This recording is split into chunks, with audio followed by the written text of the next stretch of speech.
science project for this quarter, I did a poster board on, well, its main focus was on the divergent and convergent boundaries, but it was also how they interact, like, with volcanoes. So, first we have the divergent plate boundaries. They occur when two tectonic plates move away from each other. An example of that would be like a mid-Atlantic ridge.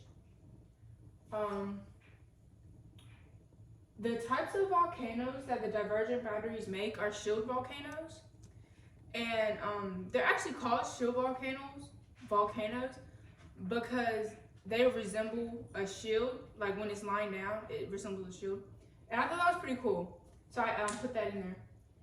And the characteristics of that shield are basaltic magma, which is very high in temperature, and a very low on silica, and with low gas content. Three volcanoes that you might know that are shield volcanoes are Mauna Loa, Kilauea, and Mauna Kea.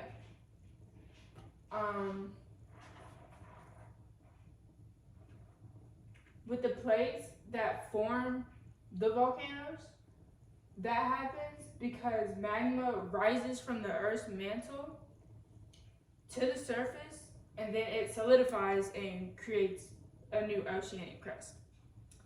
And for convergent plate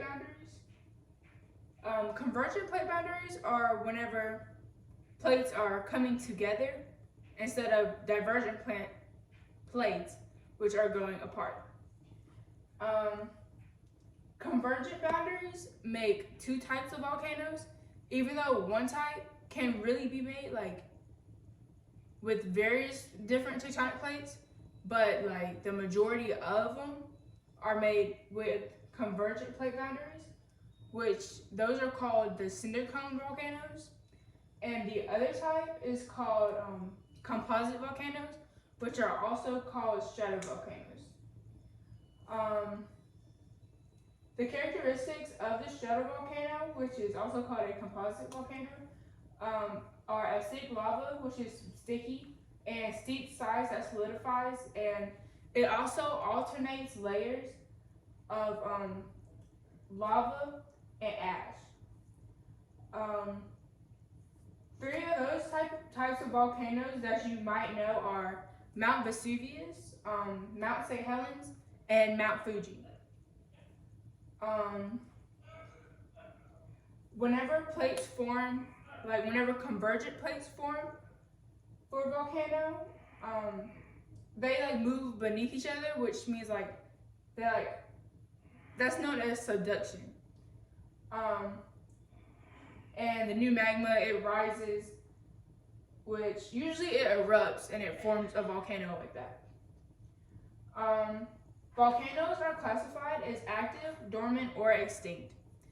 Active volcanoes, they are like volcanoes that are erupting like currently, that are like still could erupt like any minute. There's about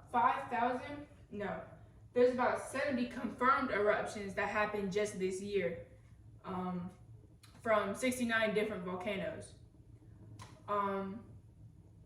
Dormant volcanoes, they haven't erupted for a very long time, but it doesn't mean that they can't, still erupt. Like they still can, just not as much as the active volcano could, you know? And there are about 1,434 dormant volcanoes in the world right now. Then there are extinct volcanoes, and extinct volcanoes are like not expected to erupt like ever again at all.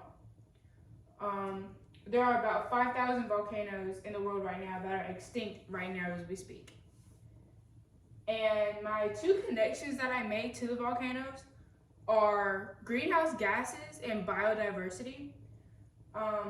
Because biodiversity is a negative and positive effect on our ecosystem. And then I said greenhouse gases because when they erupt, they release like all the greenhouse gases, basically, like water vapor, carbon dioxide, sulfur, and then like small amounts of carbon monoxide, hydrogen chloride, hydrogen fluoride, and like all other minor gas species, which I thought was like whenever I read about that like made me relate back to greenhouse gases, especially seeing like the percentages. And then I added some pictures that I will upload.